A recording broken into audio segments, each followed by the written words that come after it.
Hi ನಮಸ್ಕಾರ, welcome back to the channel. ಇವತ್ತಿನ ವಿಡಿಯೋದಲ್ಲಿ ನೋಡಿ ಬಟ್ಟೆ ಈ ಥರ ಚಿಕ್ಕ ಚಿಕ್ಕ ಪೀಸಸ್ಗಳಿದೆ.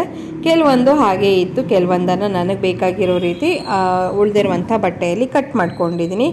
ಹಾಗೆ ಇದರ ಅಳತೆ ಹೇಳಬೇಕು ಅಂದರೆ ಎಲ್ಲ ಬಟ್ಟೆಗಳ ಅಳತೆ ಕೂಡ 5x5 ಇಂಚ್ ಇದೆ.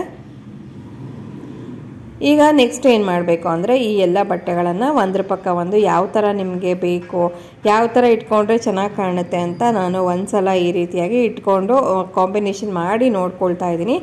ಈಗ ಇದನ್ನೆಲ್ಲ ತೊಗೊಂಡೋಗಿ ನೆಕ್ಸ್ಟ್ ಸ್ಟಿಚ್ ಮಾಡೋಣ. ನಾನಿಲ್ಲಿ ಏನು ಮಾಡ್ತೀನಿ ಅಂತಂದರೆ, ನಾನು ಈಗಾಗಲೇ ಕಾಂಬಿನೇಷನ್ ಮಾಡಿ ಇಟ್ಕೊಂಡಿದ್ದೀನಲ್ಲ, ಆ ಪ್ರಕಾರವಾಗಿ ಎರಡೆರಡು ಬಟ್ಟೆಗಳನ್ನು ಒಟ್ಟಿಗೆ ಜೋಡಿಸ್ಬಿಟ್ಟು ಒಂದು ಸ್ಟಿಚ್ಚನ್ನು ಹಾಕ್ಕೊಳ್ತೀನಿ. ಆಮೇಲೆ ಅದನ್ನು ಓಪನ್ ಮಾಡಿಬಿಟ್ಟು ನಮ್ಮ ಸ್ಟಿಚ್ಚಲ್ಲಿ ಬಂದಿರುತ್ತಲ್ಲ ಅದ್ರ ಮೇಲೇ ಮತ್ತೊಂದು ಸ್ಟಿಚ್ ಬರೋ ರೀತಿಯಾಗಿ ಹೊಲ್ಕೊಳ್ತೀನಿ. ಈ ಥರ ಮಾಡ್ಕೊಳ್ಳೋದ್ರಿಂದ ಹೊಲಿಗೆ ಕೂಡ ಗಟ್ಟಿಯಾಗಿರುತ್ತೆ. ಮತ್ತು ಈ ಥರ ಕ್ವಿಲ್ಟಿಂಗ್ ಮಾಡಿದಾಗ ಕೆಲವೊಮ್ಮೆ 2-3 ಬಟ್ಟೆಗಳನ್ನು ಜಾಯಿನ್ ಮಾಡ್ತೀವಲ್ಲ, ಲೈಕ್ ಪ್ಯಾಚ್ ವರ್ಕ್ ಮಾಡಿದಾಗ ಕೆಲವೊಮ್ಮೆ ಸ್ಟಿಚ್ ಬಿಚ್ಚೋ ಸಾಧ್ಯತೆಗಳಿರುತ್ತಲ್ಲ, ಹಾಗಾಗಿ ಈ ಥರ 2 ಸ್ಟಿಚ್ ಕೊಟ್ಬಿಟ್ರೆ ಗಟ್ಟಿಯಾಗಿ ಕೂಡ ಬರುತ್ತೆ. ಈಗ ನಾನು ಈ ಥರದ್ದೇ 2 ಪೀಸಿನ 4 ಲೈನ್ಸನ್ನು ಮಾಡ್ಕೊಂಡಿದ್ದೀನಿ. ಇಲ್ಲಿ ನಿಮಗೆ ಕಾಣಿಸ್ತಿದೆಯಲ್ಲ. ನೆಕ್ಸ್ಟ್ ಏನು ಮಾಡ್ತೀನಿ, ಒಂದೇ ಡಿಸೈನಿನ ಥರದ್ದು 2 ಪೀಸಸನ್ನು ರೆಡಿ ಮಾಡ್ಕೊಳ್ತೀನಿ. ಇವಾಗ ನೋಡಿ ಇದನ್ನು ಎರಡೆರಡನ್ನು ಜಾಯಿನ್ ಮಾಡಿ ಸ್ಟಿಚ್ ಮಾಡೋಣ. ಇದು ಅಷ್ಟೇ, ಸೇಮ್ ಒಂದು ಸ್ಟಿಚ್ ಈ ಥರ ಹಾಕ್ಕೊಳ್ಳೋದು ಸ್ಟ್ರೈಟಾಗಿ. ಅದಾದಮೇಲೆ ಅದನ್ನು ಓಪನ್ ಮಾಡಿಬಿಟ್ಟು ಮತ್ತೆ ಮೇಲಿನಿಂದ ಪ್ರೆಸ್ ಸ್ಟಿಚ್ಚನ್ನು ಮಾಡ್ಕೊಳ್ಬೇಕು. ಈ ಥರದ ಬಟ್ಟೆಯ ಪೀಸಸ್ಗಳು ಸಾಕಷ್ಟು ಉಳಿದುಬಿಟ್ಟಿರುತ್ತೆ ಸ್ಟಿಚಿಂಗ್ ಮಾಡಿ ಮುಗಿದ ಮೇಲೆ. ಅಥವಾ ನೀವು ಚೆನ್ನಾಗಿರುವಂಥ ಬಟ್ಟೆಯಲ್ಲೇ ಕಟ್ ಮಾಡಿಕೊಂಡು 5x5 ಇಂಚಿಗೆ ಕಟ್ ಮಾಡಿಕೊಂಡು ನಂತರ ಕೂಡ ಈ ಥರದ ಪ್ರಾಡಕ್ಟ್ಸನ್ನೆಲ್ಲ ರೆಡಿ ಮಾಡಬಹುದು. ಮತ್ತು ಈ ಥರದ ಪ್ರಾಡಕ್ಟ್ಸ್ಗಳು ಆನ್ಲೈನಲ್ಲಿ ನೋಡೋಕ್ಕೆ ಹೋದರೆ ಸಾಕಷ್ಟು ದುಬಾರಿ ಇರುತ್ತೆ. ನೀವು ಬೇಕಾದರೆ patch work pouch, patch work bag ಅಂತೆಲ್ಲ ಹುಡುಕಿ ನೋಡಿ. ಯಾಕಂದರೆ ಅದರಲ್ಲಿ ತುಂಬ ಕೆಲಸ ಇರುತ್ತಲ್ವ, ಸಣ್ಣ ಹಿಡಿದು ಮಾಡಬೇಕಾಗತ್ತೆ. ಹಾಗಾಗಿ ರೇಟ್ ಕೂಡ ಹಾಗೆ ಇಟ್ಟಿರ್ತಾರೆ. ಈಗ ನೋಡಿ ನಾನು ಸ್ಟಿಚ್ ಮಾಡಿಕೊಂಡು 2 ಪೀಸಸ್ ರೆಡಿ ಆಯಿತು. ಈಗ ನೆಕ್ಸ್ಟ್ ಏನು ಮಾಡ್ತೀನಿ ಅಂದರೆ, ನಾನಿಲ್ಲಿ ಹ್ಯಾಂಡಲ್ಸ್ ಮಾಡೋದಕ್ಕೋಸ್ಕರ ಅಂದರೆ ಬೆಲ್ಟ್ ಮಾಡೋದಕ್ಕೋಸ್ಕರ 2 ಬ್ಲ್ಯಾಕ್ ಕಲರ್ ಪ್ಲೇನ್ ಬಟ್ಟೆಯನ್ನು ತೊಗೊಂಡಿದ್ದೀನಿ. ಹಾಗೆ ಇದರ ಅಳತೆ ಹೇಳಬೇಕು ಅಂದರೆ 13.5 ಇಂಚ್ ಉದ್ದ ಇದೆ, ಹಾಗೆ ಒಂದು 3 ಇಂಚು ಅಗಲ ಇದೆ.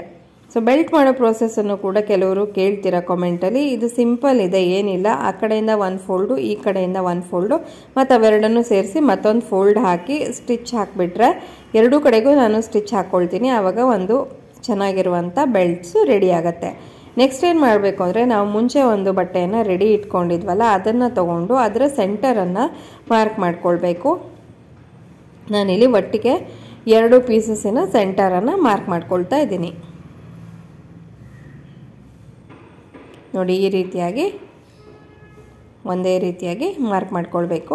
ಇದಾದಮೇಲೆ ಸುಮಾರು ಒಂದು 3 ಫಿಂಗರ್ ಡಿಸ್ಟೆನ್ಸ್ಗೆ 2 ಕಡೆಗೂ ಇದೇ ರೀತಿಯಾಗಿ ಮಾರ್ಕ್ ಮಾಡ್ಕೊಂಡ್ಬಿಟ್ರೆ ಆಗೋಯ್ತು. ಮಾರ್ಕಿಂಗ್ ನಮ್ಮದು ಮುಗ್ದಿದೆ. ನೆಕ್ಸ್ಟು ನಾನಿಲ್ಲಿ ಈ ಒಂದು ರೆಡಿ ಮಾಡ್ಕೊಂಡಿದ್ನಲ್ಲ ಬೆಲ್ಟು, ಆ ಬೆಲ್ಟನ್ನು ಇದಕ್ಕೆ ಅಟ್ಯಾಚ್ ಮಾಡ್ತೀನಿ. ನೋಡಿ ಈ ಥರ 2 ಕಡೆಗೂ ಇದೇ ರೀತಿಯಾಗಿ ಅಟ್ಯಾಚ್ ಮಾಡಿ ಸ್ಟಿಚ್ ಮಾಡ್ಕೊಂಡು ಬರ್ತೀನಿ. ಈಗ ನಾನು ಸ್ಟಿಚ್ ಮಾಡಿದ್ದಾಯಿತು. ನೋಡಿ ಈ ಥರ ಕಾಣಿಸ್ತಾ ಇದೆ.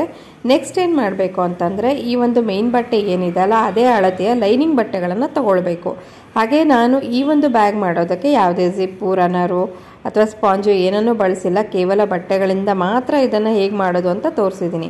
ಈಗ ಈ ಬೆಲ್ಟ್ ಏನಿತ್ತು ಅದ್ರ ಮೇಲೇ ಈ ಲೈನಿಂಗ್ ಬಟ್ಟೆಯನ್ನು ಇಟ್ಕೊಂಡು 2 ಕಡೆಗೂ ಸ್ಟಿಚ್ಚನ್ನು ಹಾಕ್ಕೊಂಡೆ. ನಿಮಗೆ ಇಲ್ಲಿ ಸ್ಟಿಚ್ ಹಾಕಿರೋದು ಕಾಣಿಸ್ತಿದೆಯಲ್ಲ. ನೆಕ್ಸ್ಟ್ ಏನು ಮಾಡಬೇಕು ಅಂದರೆ, ಇದನ್ನು ಸೀದಾ ಮಾಡ್ಕೊಳ್ಳೋಣ. ಉಲ್ಟಾ ತಿರುಗಿಸ್ಕೊಂಡವಾಗ ಬೆಲ್ಟನ್ನು ನೀಟಾಗಿ ಹೊರಗಡೆ ಎಳ್ಕೊಬೇಕು. ನೋಡಿ ಈ ರೀತಿ ಎಳ್ಕೊಂಡಿದ್ದಾದ ನಂತರ ಬೆಲ್ಟ್ ಮೇಲೇ ಒಂದು ಸ್ಟಿಚ್ ಬರಬೇಕು. ಅಂದರೆ ಈ ಕಡೆಯಿಂದ ಆ ಕಡೆವರೆಗೂ 2 ಸೈಡು ಒಂದೊಂದು ಸ್ಟಿಚ್ಚನ್ನು ಹಾಕ್ಕೊಳ್ಬೇಕು. ಈಗ ನಾನು ಸ್ಟಿಚ್ಚನ್ನು ಹಾಕ್ಕೊಂಡಿದ್ದಾಯಿತು. ನೋಡಿ ಈ ಥರ ಕಾಣಿಸ್ತಾ ಇದೆ. 2 ಪಾರ್ಟ್ಸ್ಗೂ ಇದೇ ರೀತಿಯಾಗಿ ನಾನು ಹಾಕ್ಕೊಂಡೆ. ಈಗ ಏನು ಮಾಡಬೇಕು ಅಂದರೆ, ಲೈನಿಂಗ್ ಬಟ್ಟೆ ಮತ್ತು ಮೇನ್ ಬಟ್ಟೆ ಸಪ್ರೇಟ್ ಮಾಡ್ಕೊಳ್ಬೇಕು ಇದೇ ರೀತಿಯಾಗಿ. ಹಾಗೆ 2 ಪಾರ್ಟ್ಸದ್ದು ಇದೇ ರೀತಿಯಾಗಿ ಮಾಡಿಬಿಟ್ಟು ಒಂದ್ರ ಮೇಲೆ ಒಂದು ಈ ಥರ ಉಲ್ಟಾ ಇಟ್ಕೊಳ್ಬೇಕು. ಇಲ್ಲಿ ವಿಡಿಯೋದಲ್ಲಿ ನಿಮಗೆ ಕ್ಲೀನಾಗಿ ಕಾಣಿಸ್ತಿದೆ. ನೆಕ್ಸ್ಟ್ ಏನು ಮಾಡಬೇಕು ಅಂದರೆ, ನಾವು 4 ಕಡೆಗೂ ಸ್ಟಿಚ್ಚನ್ನು ಹಾಕ್ಕೊಳ್ಬೇಕಾಗತ್ತೆ. ಆದರೆ ಒಂದು ಸ್ವಲ್ಪ ಜಾಗ ಓಪನ್ ಬಿಡಬೇಕು, ಸೊ ದಟ್ ಅಲ್ಲಿಂದ ನಾವು ಈ ಒಂದು ಬ್ಯಾಗನ್ನು ಸೀದಾ ಮಾಡ್ಕೊಳ್ಬೇಕು. ಅದಕ್ಕೋಸ್ಕರ ನಾನಿವಾಗ ಒಂದಿಷ್ಟು ಜಾಗವನ್ನು ಓಪನ್ ಬಿಟ್ಕೊಂಡು ಕಂಪ್ಲೀಟ್ ಸ್ಟಿಚ್ ಮಾಡೋದನ್ನು ತೋರಿಸ್ತೀನಿ. ಹಾಗೆ ನಾನೇನು ಮಾಡ್ತೀನಿ ಅಂದರೆ ಬಾಟಮ್ ಪಾರ್ಟು ಕಂಪ್ಲೀಟಾಗಿ ಓಪನ್ ಇಟ್ಕೊಂಡ್ಬಿಡ್ತೀನಿ ಕೆಲವು ಸಲ, ಯಾಕಂದರೆ ನಮಗೆ ಸೀದಾ ಮಾಡಬೇಕಾದ್ರೆ ತುಂಬಾ ಈಸಿ ಆಗುತ್ತೆ ಅಂಥೇಳಿ. ನೋಡಿ ಇವಾಗ ನಾನು ಸ್ಟಿಚ್ಚನ್ನು ಹಾಕ್ಕೊಂಡಿದ್ದಾಯಿತು. ನಾನು ಈ ಲೈನಿಂಗಲ್ಲಿ ಏನು ಉಳ್ಕೊಂಡಿದೆಯಲ್ಲ ಅದಷ್ಟು ಪಾರ್ಟು ಓಪನ್ ಇಟ್ಕೊಂಡಿದ್ದೀನಿ. ಈಗ ಇದನ್ನು ಅದರ ಮೂಲಕನೇ ಸೀದಾ ಮಾಡ್ಕೊಳ್ಳೋಣ.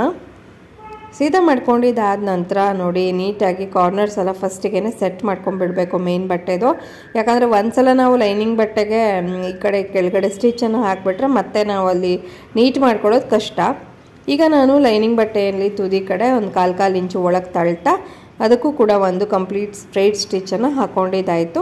ಈಗ ನಾವು ಲೈನಿಂಗ್ ಬಟ್ಟೆಯನ್ನು ನೀಟಾಗಿ ಒಳಗಡೆ ತೂರಿಸ್ಬೇಕಾಗತ್ತೆ. ಒಳಗಡೆ ತೂರಿಸ್ಬಿಟ್ಟು ಎಲ್ಲ ಕಾರ್ನರ್ಸನ್ನು ಈ ಥರ ನಾವು ಕೈಗಳಿಂದ ನೀಟಾಗಿ ಸೆಟ್ ಮಾಡ್ಕೊಳ್ಬೇಕು. ಒಂದು ಸಲ ಲೈನಿಂಗ್ ಬಟ್ಟೆ ನೀಟಾಗಿ ಕೂತಿದೆ ಅಂತ ಆದಮೇಲೆ ನಮ್ಮ ಒಂದು ಸುಂದರವಾದಂಥ handbag ready to use ಆಗುತ್ತೆ.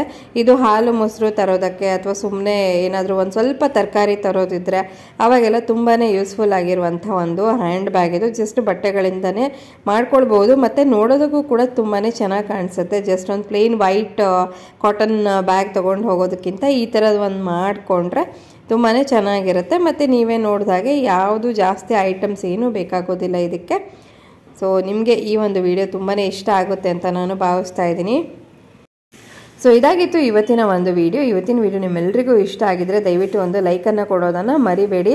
ಹಾಗೆ ನಾನು ಸಿಗ್ತೀನಿ ಮತ್ತೊಂದು ಹೊಸ ವಿಡಿಯೋದೊಡನೆ. ಅಲ್ಲಿವರೆಗೂ ನೀವು ಕೂಡ ನಮ್ಮ ಚಾನಲನ್ನು ಸಬ್ಸ್ಕ್ರೈಬ್ ಮಾಡಿಕೊಂಡು ಸಪೋರ್ಟ್ ಮಾಡಿ. Thank you. ಬಾಯ್.